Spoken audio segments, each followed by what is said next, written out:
मदद करने वाली चुड़ैल की कहानी। एक गांव में काजल नाम की लड़की रहती थी। इस बच्ची की मां बचपन में ही मर गई थी। इस कारण इसके पिता रामलाल भी इससे ढंग से बात नहीं करते थे। काजल ओ काजल, कुछ काम धाम भी कर लिया कर, मनहूस कहीं की। एक तो पैदा होते ही अपनी माँ को खा गई और अब मेरी छाती पर मूंग दिलने बैठी है। काजल रोते हुए कहती है, पिताजी, अगर माँ मर गई तो इसमें मेरी क्या गलती है? मैंने तो अपनी माँ की शक्ल तक नहीं देखी, वो कैसी देखती थी।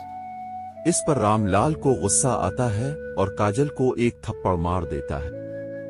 काजल रोने लगती है। रामलाल वहां से चला जाता है।